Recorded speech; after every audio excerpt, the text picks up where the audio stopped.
سلطان صلاح الدین ایوبی اپنے محل میں جیسے ہی پہنچے وہ اپنے رہائشی کمرے میں چلے گئے۔ وہ بے حد پریشان نظر آ رہے تھے اور جب سے واپس آئے تھے مسلسل ٹہل رہے تھے، کیونکہ مکان کے اندر دیکھے جانے والا منظر ان کی نظر سے اوجھل ہی نہیں ہو رہا تھا۔ وہ سمجھ نہیں پا رہے تھے کہ آخر ایک پنڈت اس قدر طاقت کا مالک کیسے ہو سکتا ہے۔ انہیں رہ رہ کر اس پنڈت کی خبیث شکل یاد آ رہی تھی۔ سلطان کو اپنے شہر پر باطل قوتوں کے سائے منڈلاتے ہوئے نظر آ رہے تھے۔ اس سے پہلے کہ کچھ بہت برا ہو جاتا، سلطان کو اسے روکنا تھا، لیکن روکنا کیسے تھا؟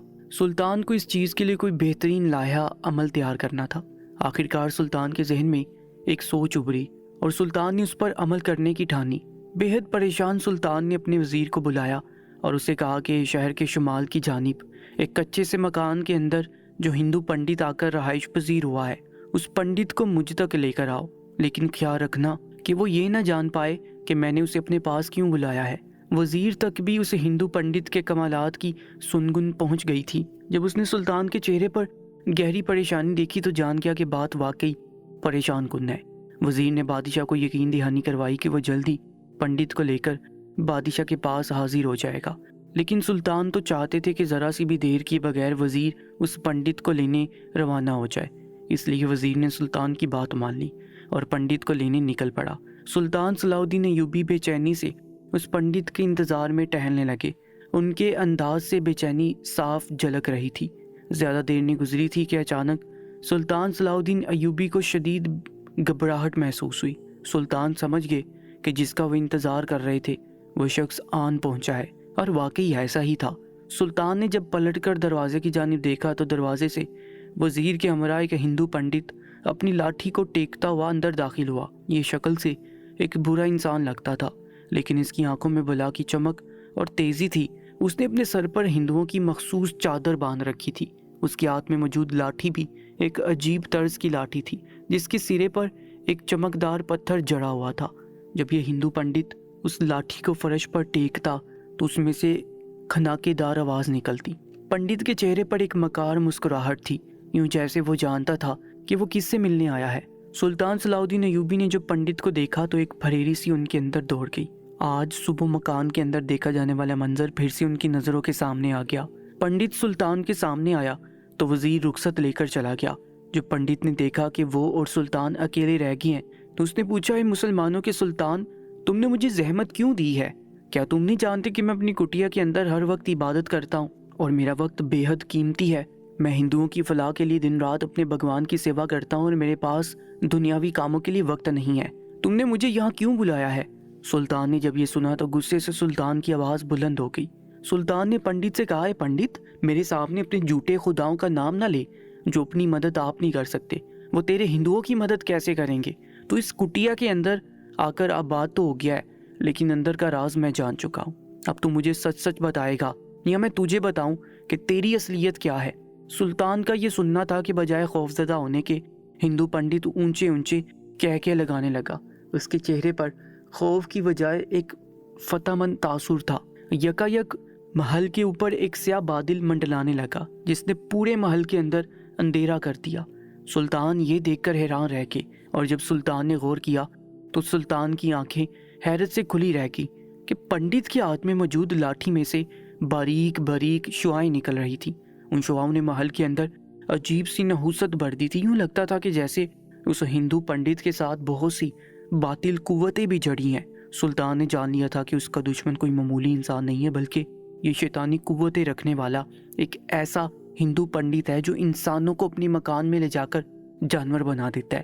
لیکن مکان کے اندر دیکھا جانے والا منظر بھی سلطان کے ذہن میں تھا۔ یہی وجہ ہے کہ وہ ابھی تک پریشانی کا شکار تھے۔ سلطان نے پنڈت کو دوسرے طریقے سے گھیرنے کا سوچا اور اس سے پوچھا کہ وہ انسانوں کو جانور آخر کیوں بناتا ہے۔ جب پنڈت نے سنا کہ سلطان اس سے اس کی قابلیت جاننا چاہتے ہیں تو وہ خوشی سے پھول گیا۔ کہنے لگا، میں انسانوں کو ان کے اعمال کی بدولت جانور یا انسان بنا دیتا ہوں۔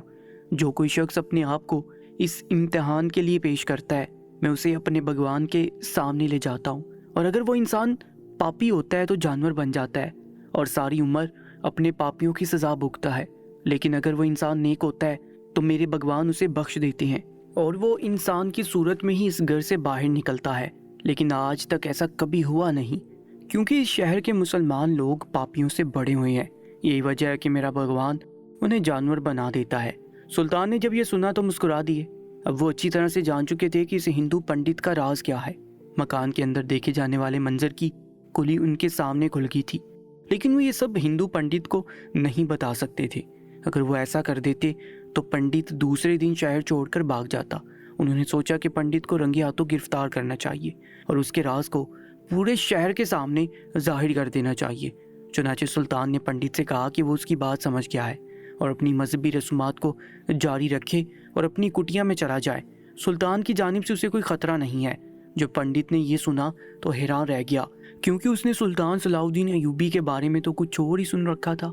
پھر اس نے یہ محسوس کیا کہ سلطان اس کی لاٹھی کا جلوہ دیکھ کر خوفزدہ ہو گیا ہے۔ وہ مکاری سے مسکراتے ہوئے محل سے رخصت ہو گیا۔ جب پنڈت محل سے چلا گیا تو سلطان صلاح الدین ایوبی رحمۃ اللہ علیہ اپنے دربار میں جا کر بیٹھ گئے۔ انہوں نے وزیر کو بلایا اور اسے ہدایت دی کہ زنان خانے میں کسی کو بھیج کر فلاں کنیز کو بلایا جائے۔ وزیر نے سلطان کی بات سن کر سر ہلایا اور چلا گیا۔ کچھ ہی دیر گزری تھی کہ سلطان صلاح الدین ایوبی کے سامنے ایک خوبصورت کنیز مکمل باپردہ حالت میں آ پہنچی۔ اس کنیز کی آنکھوں میں گہری اداسی تھی، لیکن اس کی خوبصورتی بے مثال تھی۔ اس کی آنکھوں میں ایک حیرت بھی تھی کہ آخر سلطان نے اسے اس وقت اپنے دربار خاص میں کیوں طلب کیا ہے۔ وہ تو پہلی غموں کی ماری ہوئی کنیز تھی جس کا دل دکھ سے پھٹا جا رہا تھا۔ آخر سلطان کو اس سے کیا کام پڑ گیا تھا؟ سلطان صلاح الدین ایوبی نے اپنی سوچوں میں گم جب کنیز کی موجودگی کو محسوس کیا تو بغیر نظر اٹھائے اس سے کہنے لگے، اے کنیز، میں جانتا ہوں کہ میرا تمہیں اس طرح یہاں بلانا ناگوار گزرا ہوگا۔ تم عرصہ دراز سے اپنے گمشدہ شوہر کا انتظار کر رہی ہو اور اس کی محبت تمہارے دل کو سکون نہیں آنے دیتی۔ ایسے میں میرا تمہیں یہاں بلانا اور اپنی مدد کے لیے پکارنا یقیناً تمہیں ناگوار لگا ہوگا، لیکن اس کام کے لیے مجھے تم سے مناسب مددگار اور کوئی نہیں ملا۔ کنیز نے جب یہ سنا تو حیران رہ گئی کہ آخر اس پوری سلطنت کے سلطان کو مددگار کے طور پر اس کنیز میں آخر کیا نظر آیا۔ وہ اپنے سلطان سے بے حد عقیدت رکھتی تھی اور اپنے غم اور دکھ کے باوجود سلطان کی مدد کے لیے ہر وقت تیار تھی۔ سلطان نے کنیز سے کہا کہ شاید وہ یہ بات جانتی ہے کہ شہر پر کیسی آفت منڈلا رہی ہے۔ ایک ہندو پنڈت شہر میں آ کر بس گیا ہے اور مسلمانوں کو جانور بنا رہا ہے۔ اس کے خوف سے لوگ دین اسلام کو چھوڑ کر ہندو بننا چاہ رہے ہیں تاکہ وہ جانور نہ بن جائے۔ اس پریشانی کے عالم میں وہ کنیز ہی سلطان کی مدد کر سکتی ہے۔ جب کنیز نے سلطان کے منہ سے ہندو پنڈت کا نام سنا تو سمجھ گئی کہ سلطان نے مدد کے لیے اس کا انتخاب کیوں کیا ہے۔ اس نے ایک لمحے کی دیر کیے بغیر سلطان سے کہا کہ میرے سلطان، میں ہر لمحہ آپ کی مدد کو تیار ہوں، آپ جیسا چاہیں گے میں ویسا کروں گی۔ سلطان نے جب کنیز کا یہ جواب سنا تو مسکرا دیے۔ وہ جانتے تھے کہ ان کی رعایا نیکی کا ساتھ دینے میں کبھی پیچھے نہیں ہٹے گی۔ سلطان صلاح الدین ایوبی نے کنیز کے ساتھ ایک لمبی بات کی۔ کنیز عقل مند تھی، سلطان کی تمام باتوں کو سنتی رہی۔ وہ جانتی تھی کہ سلطان کیا چاہتے ہیں اور وہ اس کا ساتھ دینے کے لیے بالکل تیار تھی۔ سلطان نے جب کنیز کو اپنا لائحہ عمل بتا دیا تو ان سے کہا، آج رات تیار رہنا، آج کی رات ہم سب کے لیے بے حد خاص ہے۔ کنیز نے سلطان کی بات سن کر سر ہلا دیا اور اجازت لے کر دربار سے چلی گئی۔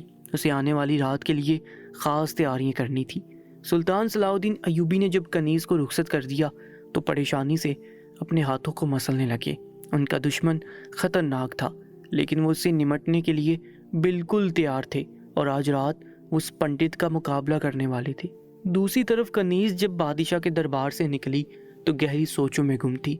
بادشاہ نے جب ہندو پنڈت کا نام لیا تھا تو اس کا ذہن یکایک اپنی پچھلی زندگی کی طرف چلا گیا تھا۔ وہ جانتی تھی کہ سلطان نے اس کا انتخاب کیوں کیا ہے۔ اس کا گمشدہ شوہر جس سے وہ بے حد محبت کرتی تھی اور دونوں نے پسند کی شادی کی تھی، وہ بھی پہلے ہندو مذہب سے جڑا ہوا تھا، لیکن ایک روز جب اس نے کنیز کی خوبصورتی کو دیکھا تو اپنا دل ہار بیٹھا۔ کنیز مسلمان تھی، یہی وجہ تھی کہ دونوں کے ملنے کے راستے میں مذہب سب سے بڑی دیوار تھا۔ کنیز اپنے سچے مذہب کو چھوڑ کر ہندو سے شادی نہیں کرنا چاہتی تھی، اس لیے ہندو لڑکے نے اس کنیز کو اپنانے کی خاطر سچے دل سے اسلام قبول کر لیا۔ کنیز نے جب یہ دیکھا کہ اس شخص نے اس کی خاطر اسلام بھی قبول کر لیا ہے اور اپنا مذہب تک بدل ڈالا ہے تو خوشی سے بے قرار ہو گئی اور فوراً سے شادی کے لیے راضی ہو گئی۔ دونوں کی شادی مذہب اسلام کے تحت ہوگی اور کنیز اپنے شوہر کی محبت دیکھ دیکھ کر خوشی سے پھولے نہ سماتی تھی۔ یہ وہ وقت تھا جب اسے دن رات اپنے شوہر کی خدمت کرنے اور خدا کا شکر ادا کرنے سے فرصت نہ تھی، لیکن اس کی خوشیاں چند دن کی مہمان تھی۔ ایک روز جنگل میں شکار کے لیے گیا اس کا شوہر ایسا گم ہوا کہ عرصہ گزر جانے کے بعد بھی پلٹ کر نہ آیا۔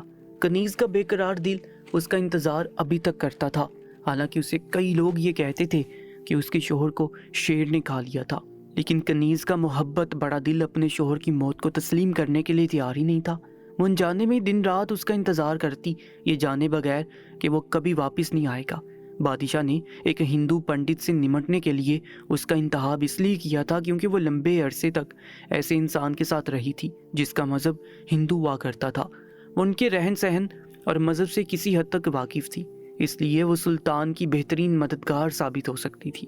کنیز اپنے گھر میں جا کر رات کا انتظار کرنے لگی۔ دوسری طرف محل میں سلطان صلاح الدین ایوبی بھی اپنی تلوار کی دھار پر ہاتھ پھیرتے بے صبری سے سورج کے ڈوبنے کے منتظر تھے۔ یوں ہی رات کا اندھیرا پھیلا، سلطان صلاح الدین ایوبی اپنا بیس بدل کر محل سے باہر نکل آئے۔ ایک مخصوص گلی میں کنیز بھی سیاہ جبے میں خود کو ڈھانپے ان کا انتظار کر رہی تھی۔ یہ دونوں تیز تیز قدم اٹھاتے شمال کی جانب بڑھنے لگے۔ ان کے قدموں کی دھول ماحول کو گرد آلود کر رہی تھی۔ ان دونوں کا رخ اس ہندو پنڈت کے گھر کی جانب تھا۔ زیادہ دیر نہیں گزری تھی کہ یہ دونوں مکان کے عین سامنے جا پہنچے۔ رات کے اندھیرے میں ہندو پنڈت کے گھر کے اندر ایک شمع روشن تھی، جس کا مطلب تھا کہ وہ جاگ کر اپنے مذموم مقاصد میں مشغول ہے۔ ہر طرف چپ کا پہرا تھا۔ سلطان صلاح الدین ایوبی نے کنیز کو اشارہ کیا، جسے وہ سمجھ گئی، اور آگے بڑھ کر کنیز نے پنڈت کے مکان کا دروازہ کھٹکھٹایا۔ کئی بار کھٹکھٹانے پر پنڈت نے دروازہ کھول دیا۔ کنیز جو دروازے کے سامنے کھڑی تھی، اس نے دیکھا کہ دروازہ تو کھلا ہے لیکن پنڈت دکھائی نہیں دے رہا۔ اس نے دل بڑا کرتے ہوئے پنڈت کے مکان کے اندر قدم رکھ دیا۔ سامنے ہندو کی کالی ماتا کی بڑی سی مورتی رکھی تھی، جس کے قدموں میں پنڈت سر جھکائے ہاتھ باندھے بیٹھا تھا۔ ماحول میں سندور اور کافور کی خوشبو رچی ہوئی تھی۔ کنیز کا دل کانپا، لیکن اپنے سلطان اور سلطنت کی مدد کرنے کی خاطر اس نے خود کو مضبوط کر لیا اور پلٹ کر دروازہ بند کر لیا۔ دروازہ بند ہونے کی آواز کے ساتھ ہی پنڈت نے پیچھے پلٹ کر دیکھا اور یہ لمحہ اس کٹیا کے اندر قیامت بن کر چھا گیا۔ کنیز اپنی جگہ کھڑی کی کھڑی رہ گئی۔ وہ جو اس مشن پر اپنی سلطان کی مدد کرنے کے لیے آئی تھی، اپنے سامنے اپنے گمشدہ شوہر کو ایک ہندو پنڈت کے روپ میں دیکھ کر حیران رہ گئی۔ پنڈت نے بھی جب اپنے سامنے اپنی بیوی کو دیکھا تو ششدر رہ گیا۔ کنیز اپنی پوری تیاری کے ساتھ آئی تھی، یہ جانے بغیر کہ سامنے اسے اس کا شوہر ہی مل جائے گا۔ جب اسے ایسی غیر متوقع صورتحال کا سامنا کرنا پڑا تو اس کے ہاتھ پیر بھول گئے اور وہ بھول گئی کہ وہ یہاں کس مقصد کے لیے آئی تھی۔ ہندو پنڈت اٹھ کر کنیز کے سامنے آیا، اس سے پوچھنے لگا کہ آخر اس نے یہ پتہ کیسے لگایا کہ وہ زندہ ہے اور اس مکان کے اندر رہ رہا ہے۔ کنیز خاموش کھڑی تھی، مگر وہ جان رہی تھی کہ اس کے شوہر نے اس کے ساتھ دھوکہ کیا ہے۔ اس نے مذہب اسلام کو دل سے قبول نہیں کیا تھا، اور جیسے اس کا دل کنیز سے بڑھ گیا، اس نے جنگل میں کھو جانے کا بہانہ بنا کر کنیز کو چھوڑ دیا اور غائب ہو گیا۔ اور آج وہ پھر سے ایک ہندو پنڈت کے روپ میں موجود تھا، جس کا یہی مطلب ہے کہ وہ دوبارہ سے ہندو بن چکا تھا۔ کنیز نے جب اس بات پر غور کیا تو اچانک سے اس کا دل اپنے شوہر کے خلاف نفرت سے بڑھ گیا۔ جو محبت اس کے اندر اپنے شوہر کے لیے تھی وہ ختم ہو گئی اور اس کی جگہ نفرت اور غصے نے لے لی۔ اب وہ زیادہ خواہشمند تھی کہ سلطان کا ساتھ دے کر ہندو پنڈت کا راز فاش کر سکے، لیکن ہندو پنڈت یہ بات نہیں جانتا تھا۔ وہ سمجھ رہا تھا کہ اس کی بیوی اس کا پیچھا کرتے کرتے یہاں تک آ پہنچی ہے۔ اس نے اپنی بیوی کو مخاطب کیا اور کہنے لگا، میں مجبور تھا، میں تم سے محبت تو کرتا تھا لیکن میں اپنا مذہب نہیں چھوڑ سکتا تھا۔ میں اکیلا نہیں، میرے ساتھ کئی لوگ جڑے ہیں۔ ہم لوگ اس پوری دنیا میں ہندو راج کے لیے کام کرتے ہیں۔ ہمارا مقصد بہت خاص ہے۔ اس خاص مقصد کو پانے کے لیے میں نے اپنی محبت کی قربانی دے دی اور تمہیں چھوڑ دیا، لیکن آج تم جب لوٹ کر میرے پاس آ گئی ہو تو اب تم بھی میرے ساتھ شامل ہو۔ میری اس چھوٹی سی دنیا میں میرے ہر راز کے ساتھ میں تمہیں ضرور شریک کروں گا۔ پنڈت کی آواز میں خوشی تھی، لیکن کنیز تو کچھ اور ہی سوچ رہی تھی۔ وہ کن نکھیوں سے اس کی کٹیا کا جائزہ لے رہی تھی، جس میں صرف ایک کھڑکی دروازہ تھا اور جسے باہر سے آسانی سے دیکھا جا سکتا تھا۔ کمرے کا فرش مکمل مٹی کا بنایا تھا، جس میں سے کسی دوسری جگہ نکلنے کا کوئی راستہ نہیں تھا۔ تو پھر آخر یہ پنڈت انسانوں کو جانور کیسے بناتا تھا؟ کیا واقعی وہ کوئی جادوگر تھا یا پھر یہ کوئی شعبدہ بازی تھی؟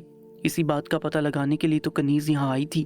وہ یہ بات جانتی تھی کہ سلطان صلاح الدین ایوبی مکان کی پچھلی طرف جنگل میں سے ایک سوراخ کے ذریعے ان دونوں پر نظر رکھے ہوئے ہیں اور وہ کنیز پر کوئی آنچ نہیں آنے دیں گے۔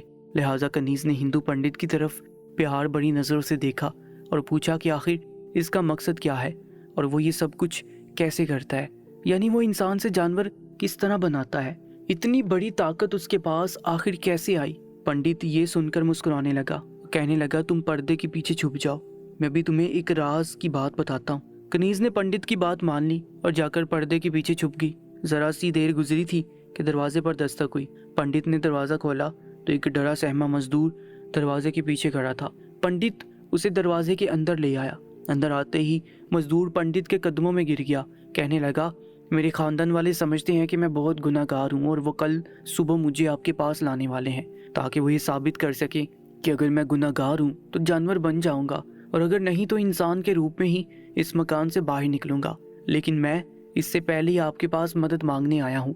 میں ان سب کے سامنے شرمندہ نہیں ہونا چاہتا، میں چاہتا ہوں کہ آپ ابھی اور اسی وقت میرا امتحان لیجئے، اگر میں گناہ گار ہوا تو جانور بن جاؤں گا اور اگر نہیں تو میں انسان کے روپ میں واپس جا کر ان سب کو بتا دوں گا کہ میں گناہ گار نہیں ہوں۔ پنڈت نے جب یہ سنا تو مسکرانے لگا اور اس مزدور کو دلاسا دے کے کہنے لگا تم نے بہت اچھا فیصلہ کیا ہے، آؤ میں تمہارا امتحان اپنے عظیم خدا کے سامنے پیش کرتا ہوں۔ یہ کہہ کر پنڈت اپنے بھجن پڑھنے لگا اور مزدور مورتی کے عین سامنے ہاتھ باندھ کر کھڑا ہو گیا جیسے اسے ہندو پنڈت نے کرنے کو بولا تھا۔ چندی لمحات گزرے تھے کہ اچانک مزدور کے قدموں تلے سے مٹی کی زمین سرک گئی، یوں جیسے کسی تہہ خانے کا دروازہ مٹی سے ڈانپ رکھا ہو۔ زمین کاٹنا تھا کہ مزدور سیدھا تہہ خانے کے اندر جا گرا۔ اس کی چیخ کی آواز سنائی دی اور اس کے بعد وہ ہمیشہ کے لیے خاموش ہو گیا۔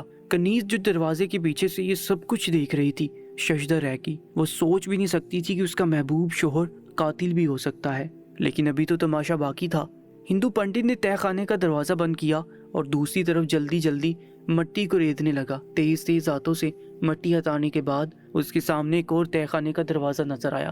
اس نے دروازہ کھولا اور اپنی لاٹھی سے زمین کو ٹھوک کر ایک مخصوص آواز پیدا کی۔ یکایک کوٹھی کے اندر روشنی کی باریک باریک کرنیں پھیل گئیں جو پنڈت کی لاٹھی میں سے نکل رہی تھی۔ اس لاٹھی کی روشنی میں کنیز نے دیکھا کہ تہہ خانے میں سے ایک بڑا جانور نکل رہا ہے۔ یہ جانور پنڈت کے سامنے ایسے سر ہلا رہا تھا جیسے اس کا پالتو ہو۔ پنڈت نے اس جانور کا سر سہلایا اور لاٹھی سے باہر کی جانب اشارہ کیا۔ جانور پالتو کتے کی طرح سر ہلاتا ہوا دروازہ کھول کر باہر جا نکلا اور بلبلانے لگا، زور زور سے چلانے لگا اور آخرکار چلاتے چلاتے جنگل میں جا گھسا۔ جب کنیز نے یہ سب کچھ دیکھا تو اب شک کی کوئی گنجائش ہی نہیں رہی تھی۔ یہی سب کچھ تو اسے سلطان صلاح الدین ایوبی نے بتایا تھا۔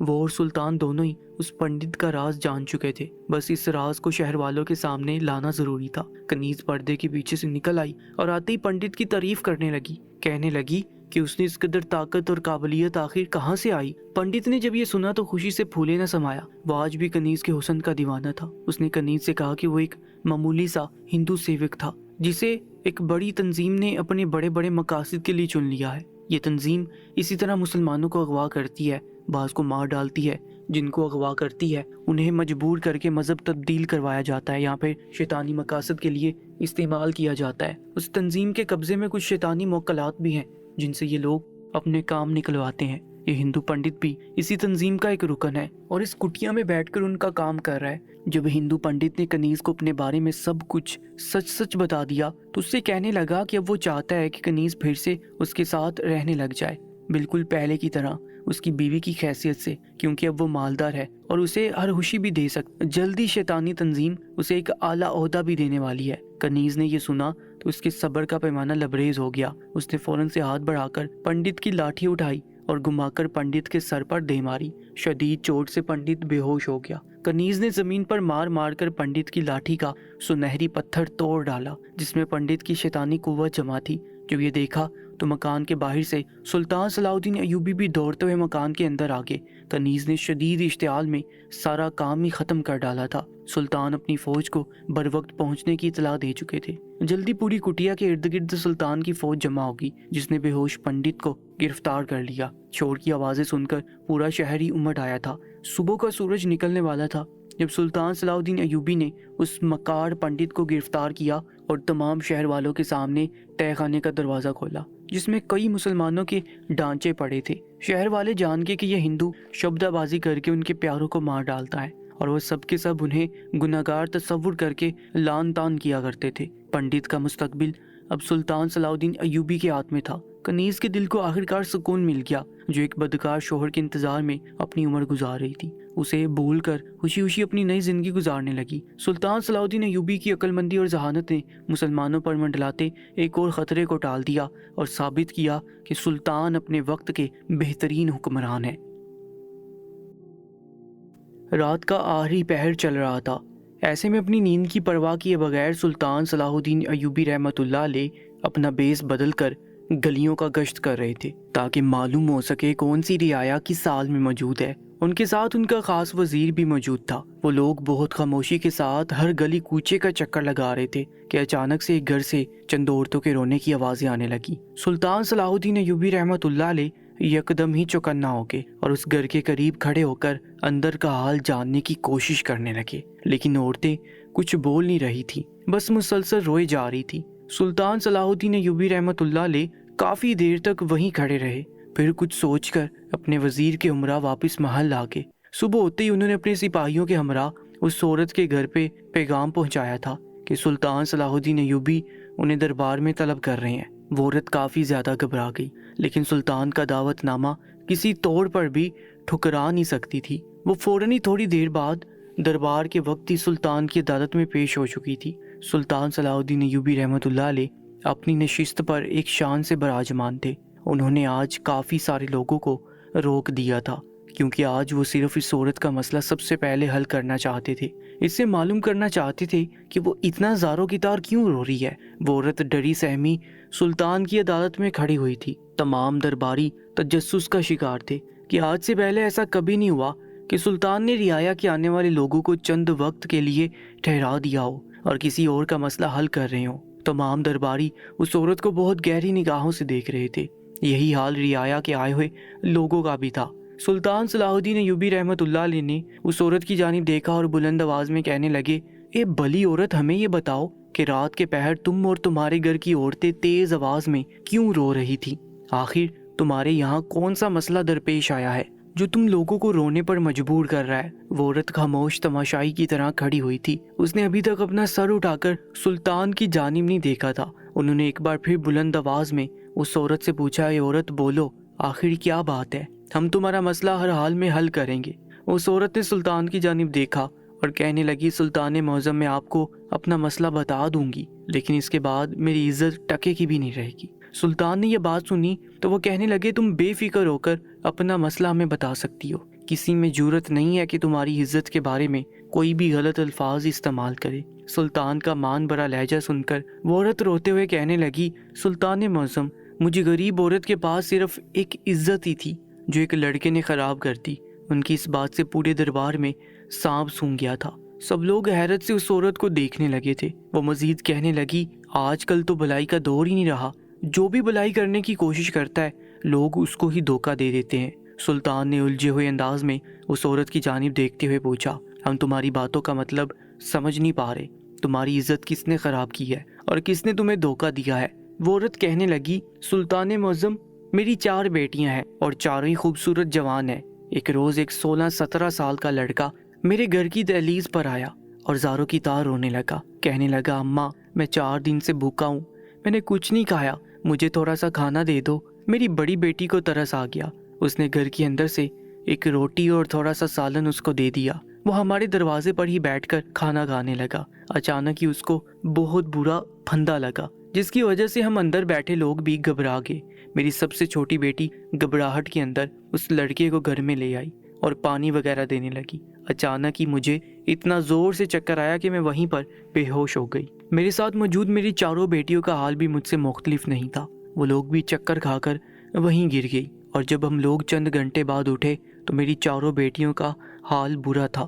وہ 16-17 سال کا دکھنے والا لڑکا میری معصوم بیٹیوں کی عزت لوٹ کر جا چکا تھا، جبکہ سلطان صلاح الدین ایوبی رحمۃ اللہ علیہ اس عورت کی بات سن کر حیرت زدہ تھے۔ 16-17 سال کا لڑکا ایسی حرکت کیسے کر سکتا تھا؟ انہوں نے فوراً ہی اپنے وزیر کو حکم دیا کہ چھاپا مارو اور جاسوسوں کو اعلان کر دو کہ کوئی لڑکا رعایا میں آیا ہے اور وہ گھروں میں گھس کر لوگوں کی عزت لوٹ رہا ہے۔ فوراً ہی اسے حراست میں لے کر سلطان کی عدالت میں پیش کیا جائے۔ سلطان کا حکم فوراً ہی بجا لایا اور ان کے چھاپا ماروں کو حکم دے دیا گیا۔ تھوڑے ہی وقفے بعد اس لڑکے کو ان کے چھاپا ماروں نے پکڑ لیا تھا اور سلطان کی عدالت میں پیش کر دیا گیا۔ سلطان صلاح الدین ایوبی رحمۃ اللہ علیہ اپنی نشست پر بیٹھے کافی اضطرابی کیفیت کا شکار تھے، کیونکہ انہیں بالکل بھی سمجھ نہیں آ رہا تھا کہ ایک 16-17 سال کا لڑکا ایسی حرکت کیسے کر سکتا ہے۔ اور جب انہوں نے اس لڑکے کو دیکھا تو وہ حیرت زدہ رہ گئے، کیونکہ وہ واقعی جسامت کے لحاظ سے بھی کافی چھوٹا محسوس ہو رہا تھا۔ اس کا چہرہ دیکھ کر کوئی بھی اس بات پر یقین نہیں کر سکتا تھا کہ یہ انسان ایسا کام کر سکتا ہے۔ وہ لڑکا بہت خاموشی کے ساتھ ادب سے دربار میں کھڑا ہوا۔ سلطان صلاح الدین ایوبی اس لڑکے کو بہت گہری نگاہوں سے دیکھ رہے تھے۔ ایک کونے میں ہی وہ عورت غصے بڑی نگاہوں سے اس لڑکے کو گھور رہی تھی۔ سلطان نے اس کی جانب دیکھا اور گرجتے ہوئے کہنے لگے، اے چھوٹے نوجوان لڑکے، تمہیں شرم نہیں آئی کسی کی بہن بیٹی کی عزت لوٹتے ہوئے، جبکہ تمہارے ساتھ ان لوگوں نے ہمدردی کی، بدلے میں تم نے ان کے ساتھ کیا کیا؟ وہ لڑکا کچھ بھی نہیں بول رہا تھا، بس سر جھکائے خاموشی کے ساتھ کھڑا ہوا تھا۔ سلطان ایک بار پھر گرجتے ہوئے کہنے لگے، اگر تم نے اپنی صفائی میں کچھ نہیں کہا تو تم جانتے ہو کہ تمہیں سریعام پھانسی دے دی جائے گی۔ لیکن اس کے باوجود بھی وہ لڑکا خاموش تھا۔ سلطان نے ایک نظر اس بوڑھی عورت کو دیکھا جو آنسو بڑی نگاہوں سے اس لڑکے کو گھور رہی تھی۔ انہوں نے فوراً ہی اپنے سپاہیوں کو حکم دیا کہ اس لڑکے کو کال کوٹری میں بند کر دیا جائے اور اس کو اگلے روز سریعام پھانسی دے دی جائے۔ سلطان کا حکم فوراً ہی بجا لایا گیا اور اس لڑکے کو گھسیٹتے ہوئے وہ دونوں سپاہی کال کوٹری میں لے جا چکے تھے، جبکہ وہ بوڑھی عورت سلطان کو تشکر بڑی نگاہوں سے دیکھ رہی تھی۔ سلطان نے اس عورت کی جانب دیکھا اور کہنے لگے کہ اب آپ اپنے گھر جا سکتی ہیں، آپ کا مجرم سلاخوں کے پیچھے ہے اور کل اس کو سزا بھی مل جائے گی۔ وہ عورت سلطان کے نام کا نعرہ لگا کر ان کو ڈھیروں دعائیں دے کر وہاں سے جا چکی تھی، لیکن سلطان صلاح الدین ایوبی رحمۃ اللہ علیہ ابھی تک اسی کشمکش میں مبتلا تھے کہ ایک چھوٹا لڑکا ایسا کام کیسے کر سکتا ہے۔ انہیں بالکل سمجھ نہیں آ رہا تھا، اور اوپر سے اس کا اپنی صفائی میں کچھ نہ بولنا ہی سلطان کو ٹھٹکنے پر مجبور کر رہا تھا۔ وہ سمجھ نہیں پا رہے تھے کہ وہ یہ کام کیوں کرتا ہے۔ رات کا آدھا پہر گزر چکا تھا۔ سلطان خاموشی سے اپنی خوابگاہ سے نکلے اور ایک نظر پورے محل میں دہرائی اور قدم با قدم چلتے ہوئے کال کوٹری کی جانب جانے لگے۔ وزیر جو داخلی دروازے پر ہی موجود تھا، جب اس نے سلطان کو کال کوٹری کی جانب جاتا دیکھا تو وہ بھی ان کے پیچھے پیچھے چلنے لگا۔ سلطان نے ایک نظر اپنے وزیر کو دیکھا، لیکن بنا کچھ بولے وہ کال کوٹری کے اندر مڑ گئے۔ کال کوٹری میں موجود سپاہی فوراً ہوشیار ہو گئے تھے۔ سارے قیدیوں کو سانپ سونگھ چکا تھا۔ سلطان قدم با قدم چلتے ہوئے اس کمسن لڑکے کے پاس آئے جو گھٹنوں میں سر دیے خاموشی کی مورت بنا بیٹھا تھا۔ سلطان بالکل اس کے پاس جا کر کھڑے ہو گئے۔ جب اس نے کسی کی موجودگی محسوس کی تو اس نے اپنا سر اٹھا کر دیکھا، سامنے ہی سلطان اپنی پوری شان سے کھڑے ہوئے تھے۔ وہ فوراً ہی ان کے ادب میں کھڑا ہو گیا اور ہاتھ باندھ کر سلام پیش کرنے لگا۔ سلطان نے اس کے سلام کا جواب دیا اور کہنے لگے، تمہیں ڈرنے کی ضرورت نہیں ہے، ہمیں بتاؤ آخر تمہارے ساتھ کیا مسئلہ پیش آیا ہے۔ ہمیں نہیں لگتا کہ تم زانی ہو، اور اگر تم نے یہ گناہ نہیں کیا تو ہم تمہیں پھانسی نہیں دیں گے۔ تمہیں کسی بھی چیز سے ڈرنے کی ضرورت نہیں ہے، تم ہمیں اپنا بڑا سمجھ کر ساری چیزوں کے بارے میں بتا سکتے ہو۔ لیکن وہ لڑکا صبح کی طرح ہی خاموش تھا، اس نے ابھی بھی ایک لفظ ادا نہیں کیا تھا۔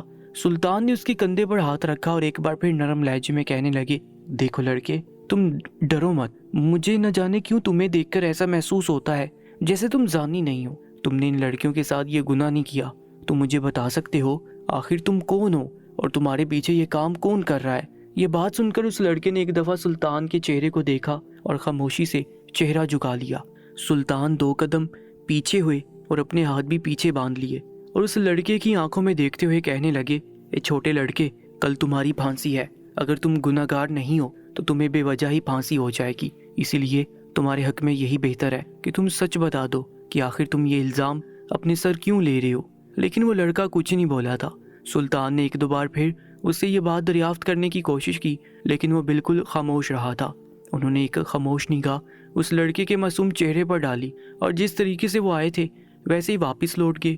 اگلے روز اس لڑکے کو پھانسی گھاٹ کی طرف لے جایا جا رہا تھا، اور جب اسے پھانسی کے پھندے کے قریب لے کر گئے تو جلاد نے روایت کے تحت اس لڑکے سے پوچھا، اے لڑکے، بولو تمہاری آخری خواہش کیا ہے؟ اس نے ایک نظر اس جلاد کو دیکھا اور کہنے لگا، ایک مرنے والے کی آخری خواہش بھلا کیا ہو سکتی ہے؟ وہ جلاد کہنے لگا، اگر تمہاری کوئی آخری خواہش نہیں ہے تو میں تمہیں پھانسی دے دیتا ہوں، لیکن اگر تمہاری کوئی آخری خواہش ہے تو تم ہمیں بتا سکتے ہو۔ سلطان صلاح الدین ایوبی رحمۃ اللہ علیہ کا حکم ہے کہ ہر پھانسی ملنے والے شخص سے اس کی آخری خواہش پوچھی جائے۔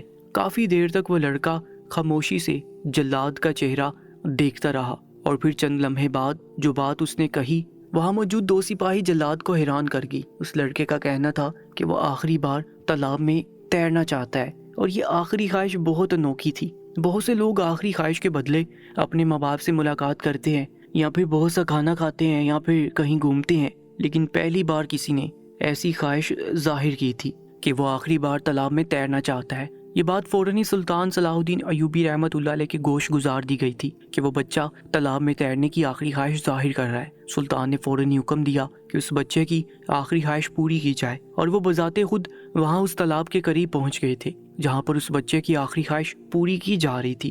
بہت سے سپاہی ارد گرد ہی کھڑے ہوئے تھے، کیونکہ ایسے مجرم اکثر اوقات ایسی خواہش ظاہر کر کے بھاگ جاتے ہیں، اس وجہ سے کوئی بھی اس لڑکے کو بھاگنے نہیں دے سکتا تھا۔ سلطان صلاح الدین ایوبی رحمۃ اللہ علیہ پشت پر ہاتھ باندھے اس بچے کو بہت غور سے دیکھ رہے تھے۔ پہلے وہ تالاب کے قریب بیٹھ گیا اور اس میں اپنے پاؤں ڈال دیے اور ایک طائرانہ نگاہ سب پر ڈالی اور خاموشی سے تالاب میں چھلانگ لگا دی۔ یہ سب عمل سلطان صلاح الدین ایوبی رحمۃ اللہ علیہ بغور دیکھ رہے تھے۔ وہ لڑکا کافی دیر تک پانی کے اندر ہی رہا، جبکہ سلطان صلاح الدین ایوبی رحمۃ اللہ علیہ کے ماتھے پر شکن پڑتے جا رہے تھے، کیونکہ وہ لڑکا اب کہیں بھی نظر نہیں آ رہا تھا۔ انہوں نے اپنے ایک سپاہی کو حکم دیا کہ آگے جا کر دیکھو وہ لڑکا کہاں ہے، اب نظر نہیں آ رہا ہے۔ وہ سپاہی سر اس بات میں ہلا کر تھوڑا سا آگے گیا اور اس نے غور سے دیکھنے کی کوشش کی تو وہ یکدم ہی بے چین ہو گیا اور سلطان کی جانب دیکھتے ہوئے کہنے لگا، سلطان معظم، وہ لڑکا ڈوب رہا ہے۔ اور جیسے اس نے یہ کہا تو سلطان نے حکم دیا کہ فوراً کود جاؤ اور اس کو باہر نکالو۔ سپاہی اس بچے کی جان بچانے کے لیے اس تالاب میں کود گئے اور اس کو باہر نکال لیا۔ اس کی سانسیں بہت دھیمی دھیمی چل رہی تھی۔ سلطان بے چین ہو رہے تھے۔ پہلے ہی وہ اس حق میں نہیں تھے کہ یہ بچہ زانی ہے، اور اب اس نے جو کارنامہ انجام دیا تھا یہ بات ظاہر ہو چکی تھی کہ وہ بچہ گناہگار نہیں ہے۔ فوراً ہی سلطان نے اسے شاہی طبیب کے پاس لے جانے کا حکم دیا اور خود بھی اس بچے کے ساتھ شاہی طبیب کے پاس چلے گئے۔ شاہی طبیب اس بچے کو لے کر اندر کمرے میں لے جا چکے تھے اور اس کا علاج کر رہے تھے۔ تھوڑی دیر بعد وہ اس کا علاج کر کے باہر آئے تو سلطان صلاح الدین ایوبی رحمۃ اللہ علیہ بے چینی کی حالت میں باہر ہی ٹہل رہے تھے۔ وہ طبیب سلطان کے سامنے ادب سے کھڑا ہو گیا، کہنے لگا، سلطان معظم، اس بچے کی حالت اب قدرے بہتر ہے، لیکن یہ بات مجھے سمجھ نہیں آ رہی۔ اس بچے پر الزام ہے کہ وہ زانی ہے، لیکن اس کی اتنی عمر نہیں ہے کہ وہ کسی کے ساتھ زنا کر سکے۔ وہ بہت چھوٹا ہے، اور جتنا میں اپنے تجربے کے ساتھ کہہ سکتا ہوں اس نے ابھی تک کسی کے ساتھ بھی غلط کاری نہیں کی ہے۔ میں اس کا مکمل چیک اپ کر چکا ہوں۔ سلطان حیران ہو کر شاہی طبیب کو دیکھ رہے تھے۔ شاہی طبیب مزید کہنے لگے، سلطان معظم، مجھے لگتا ہے کہ اس بچے پر کوئی الزام لگا رہا ہے، یہ بے قصور ہے۔ آپ کو چاہیے کہ ایک دفعہ اس سے آرام سے بات کر لیں اور پتہ کرنے کی کوشش کریں، کیونکہ جہاں تک مجھے لگتا ہے اس کو غلط پھانسی دی جا رہی ہے۔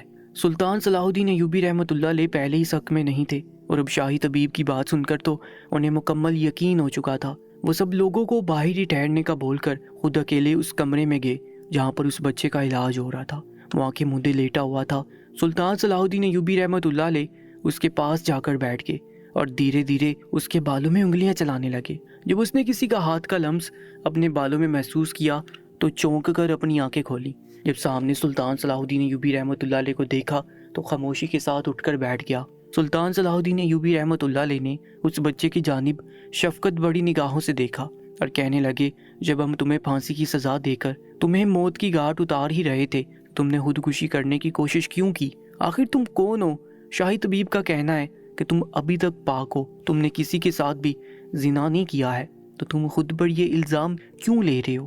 آخر اس بات کے پیچھے کیا حقیقت ہے؟ اگر اب تم نے ذرا برابر بھی جھوٹ بولنے کی کوشش کی تو یاد رکھنا، ہم تمہیں پھانسی نہیں دیں گے، نہ ہی ہم تمہیں کال کوٹھی میں بند کریں گے، بلکہ ہم تمہیں 100 کوڑے پوری رعایا کے سامنے لگائیں گے۔ مرنے سے زیادہ اذیت تمہیں 100 کوڑوں کی ملے گی۔ وہ لڑکا سہمی ہوئی نگاہوں سے سلطان صلاح الدین ایوبی رحمۃ اللہ علیہ کے روشن چہرے کو دیکھنے لگا اور خاموشی سے سر جھکا کر آہستہ آہستہ اپنے اوپر گزری ساری رودات سلطان کے گوش گزار کرتی، جبکہ سلطان صلاح الدین ایوبی رحمۃ اللہ علیہ کے چہرے کے عضلات دھیرے دھیرے تبدیل ہوتے جا رہے تھے۔ جیسا انہوں نے سوچا تھا ویسے اس بچے کے ساتھ ہوا تھا۔ اس نے جو بات بتائی تھی اس کو سن کر سلطان فوراً ہی غصے کے عالم میں اپنی جگہ سے کھڑے ہو گئے اور گرجتے ہوئے کہنے لگے، جو میں نے تم سے پوچھا تھا تو تم نے مجھے اس بارے میں کیوں نہیں بتایا؟ وہ بچہ خوف سے سہمی ہوئی آواز میں کہنے لگا، سلطان معظم، اگر میں آپ کو اس بات کے بارے میں بتا دیتا تو میری معصوم بہن کے ساتھ بہت برا ہونا تھا۔ وہ لوگ میری بہن کو کہیں کا بھی نہیں چھوڑتے۔ اس بچے کا کہنا تھا کہ وہ یہ کام اکیلا نہیں کر رہا، اس کے پیچھے ایک پورا گینگ ہے۔ وہ لوگ 5 بندوں پر مشتمل ہیں، ان کی عمر 26 سال سے شروع ہو کر 40 سال پر ختم ہو رہی ہے۔ وہ لوگ یہ کام کسی منصوبے کے تحت نہیں کرتے، بلکہ وہ لوگ یہ کام اپنے مزے کے لیے کرتے ہیں۔ وہ لڑکا مزید کہنے لگا، سلطان معظم، ان لوگوں نے مجھے ایک مہرہ بنایا ہوا ہے۔ وہ لوگ پہلے ساری تحقیقات اکٹھی کرتے ہیں اور معلوم کرتے ہیں کہ کس گھر کے اندر جوان خوبصورت لڑکیاں موجود ہیں۔ اس کے بعد یہ لوگ مجھے اس گھر کے پاس بھیج دیتے ہیں۔ کبھی مجھے بیکاری بنا کر لوگوں کے سامنے پیش کرتے ہیں تو کبھی بیچنے والا بنا دیتے ہیں۔ میں نے اس کام سے بہت بار انکار کرنا چاہا، بہت بار فرار ہونا چاہا، لیکن لوگوں نے میری 4 سالہ بہن کو یرغمال بنایا ہوا ہے۔ جب میں اس کام سے فرار ہونا چاہتا تھا، وہ لوگ میری بہن کو مار دینے کی دھمکی دیتے اور مجبور ہو کر مجھے لوگوں کے گھر کے سامنے جا کر ان لوگوں کو گمراہ کرنا پڑتا۔ سلطان صلاح الدین ایوبی رحمۃ اللہ علیہ اس لڑکے کی باتوں کو بہت غور سے سن رہے تھے، اور اس کے بعد وہ یکدم ہی گرجتے ہوئے کہنے لگے، تو تم نے اس بارے میں ہمیں پہلے کیوں نہیں بتایا؟ جب ہم تم سے اس بارے میں مسلسل پوچھے جا رہے تھے تو تم ہم سے اس بات کو کیوں چھپا رہے تھے؟ وہ کہنے لگا، سلطان معظم، اگر میں آپ کے سامنے ان لوگوں کا نام لے لیتا تو فوراً ہی آپ اپنے سپاہیوں کے ذریعے انہیں گرفتار کروا لیتے، اور اس کے پیچھے سے وہ لوگ میری معصوم بہن کو مار دیتے۔ اسی ڈر کی وجہ سے بس آپ کے سامنے کچھ نہیں بول رہا تھا۔ سلطان نے یہ بات سنی تو وہ کہنے لگے، اگر تمہیں اپنی بہن کی اتنی فکر ہے تو تم خود کو ختم کیوں کر رہے ہو؟ اگر تم مر گئے تو وہ لوگ تو تمہاری بہن کو بھی ختم کر دیں گے، تمہاری بہن تو اس کے بعد ان کی کوئی کام کی نہیں رہے گی۔ وہ لڑکا یہ بات سن کر کہنے لگا، سلطان معظم، آپ درست فرما رہے ہیں، مجھے اس بات کا احساس ہو چکا ہے کہ میں اپنی بہن کو اب بچا نہیں سکتا، اور اپنی بہن کی وجہ سے میں مزید بہن بیٹیوں کی عزت بھی خراب ہونے نہیں دے سکتا۔ میں اگر مر گیا تو مجھے کوئی غم نہیں رہے گا کہ پیچھے میری بہن کے ساتھ کیا ہو رہا ہے، اور اگر میں زندہ رہا تو مجھے اس بات کا ملال ہوتا رہے گا کہ میں حیات ہوں اور ان درندوں نے میری بہن کو مار دیا۔ خودکشی چننے کا مقصد صرف یہی تھا کہ میں بے قصور ہوں، اور میں بے قصور ہو کر کسی سزا کی بھینٹ نہیں چڑھنا چاہتا تھا، اس لیے میں نے یہی سوچا کہ بے عزتی والی موت سے بہتر خودکشی ہے۔ سلطان صلاح الدین ایوبی رحمۃ اللہ علیہ کافی دیر تک یکٹک اس لڑکے کو دیکھتے رہے۔ وہ یہ سب باتیں بھول کر خاموشی سے سر جھکا چکا تھا۔ سلطان اپنی جگہ سے کھڑے ہوئے اور اس لڑکے کے سر پر ہاتھ رکھتے ہوئے کہنے لگے کہ تم بے فکر ہو جاؤ، ہم تم سے وعدہ کرتے ہیں کہ ہم ان 5 درندوں کو سلاحوں کے پیچھے ڈال کر اپنے ہاتھوں سے پھانسی دیں گے اور تمہاری بہن کو صحیح سلامت تمہارے حوالے کریں گے۔ وہ لڑکا یہ بات سن کر حیرانی بڑی نگاہوں سے سلطان کو دیکھنے لگا اور فوراً ہی ان کا ہاتھ پکڑ کر آنکھوں سے عقیدت سے لگا لیا۔ وہ کہنے لگا، سلطان معظم، میں آپ کا ساری عمر شکر گزار رہوں گا، آپ واقعی ایک نیک سپہ سالار ہیں۔ میں دعا کروں گا کہ آپ اپنے ہر میدان میں فتح حاصل کریں۔ سلطان ایک بار پھر اس کے سر پر ہاتھ رکھ کر اس کمرے سے نکل گئے، جبکہ انہوں نے فوراً ہی اپنے سپاہیوں کو حکم دیا کہ ان 5 درندہ جانوروں کو پکڑ کر دربار میں حاضر کیا جائے۔ ان کا حکم فوراً ہی بجا لایا گیا اور سارے سپاہی پوری رعایا میں چونٹیوں کی طرح بچھ گئے اور ان زانی مردوں کو چند ہی لمحوں میں ڈھونڈ کر سلطان صلاح الدین ایوبی رحمۃ اللہ علیہ کے دربار میں پیش کر دیا گیا تھا۔ وہ 5 مرد سر جھکائے کھڑے ہوئے تھے۔ سلطان نے ان 5 مردوں کو قہر آلود نگاہوں سے دیکھا اور نفرت سے پھنکارتے ہوئے کہنے لگے، شرم آنی چاہیے، ایک معصوم بچے کا استعمال کر کے تم کتنی بہن بیٹیوں کی عزت کو روند چکے ہو، صرف اپنے مزے کے لیے۔ اگر اتنی ہوس کی آگ تم لوگوں کے جسم میں بھری ہوئی ہے تو تم لوگ شادی کر لیتے، لیکن کسی کی بیٹی کے ساتھ اتنا بڑا ظلم نہ کرتے۔ تم لوگ کیا سمجھے تھے کہ تم لوگ کبھی پکڑے نہیں جاؤ گے؟ اس معصوم بچے کو دھمکاتے رہو گے اور اس کی بہن کو یرغمال بنا کر رکھو گے اور ہمیں اس بات کا علم نہیں ہوگا۔ ان کی آواز پورے دربار میں گونج رہی تھی، جبکہ وہ 5 مرد خوف سے کپ کپا رہے تھے۔ سلطان صلاح الدین ایوبی رحمۃ اللہ علیہ نے اپنے سپاہیوں کو حکم دیا کہ فوراً ہی رعایا میں یہ اعلان کیا جائے کہ سلطان نے سب کو بڑے میدان میں بلایا ہے، جبکہ انہوں نے اپنے وزیر کی جانب دیکھا اور انہیں حکم دیا کہ وہاں پر 5 پھانسی کے پھندے لگا دیے جائیں۔ آج ان 5 مردوں کو سرعام پھانسی دی جائے گی، تاکہ جس بیٹی کے ساتھ ظلم ہوا ہے اور جنہوں نے عزت کی خاطر شکایت نہیں کی، ان سب کو بھی راحت اور سکون میسر ہو۔ سلطان کا حکم چند سیکنڈ میں ہی بجا لایا گیا۔ رعایا میں یہ اعلان کر دیا گیا کہ ظہر کی نماز کے بعد سلطان سب کو میدان میں طلب کر رہے ہیں، جبکہ وزیر نے کچھ سپاہیوں کی مدد سے وہاں 5 پھانسی کے پھندے بھی لگا دیے تھے۔ سلطان صلاح الدین ایوبی رحمۃ اللہ علیہ ظہر کی نماز ادا کر کے میدان پہنچ چکے تھے۔ وہاں پر رعایا بھی آ چکی تھی۔ سلطان صلاح الدین ایوبی رحمۃ اللہ علیہ اپنی نشست پر ایک شان سے براجمان تھے، جبکہ وہ پانچوں مرد جن کے چہروں پر کالا کپڑا ڈالا ہوا تھا وہ ایک ایک پھانسی کے پھندے کے قریب کھڑے ہوئے تھے۔ قاضی اپنی جگہ سے کھڑا ہوا اور اس نے پوری رعایا کے سامنے بلند آواز میں فرد جرم پڑھ کے سنایا اور چند پل بعد ہی جلاد کو حکم دے دیا اور ان پانچوں کو پھانسی کے پھندے پر چڑھا دیا گیا۔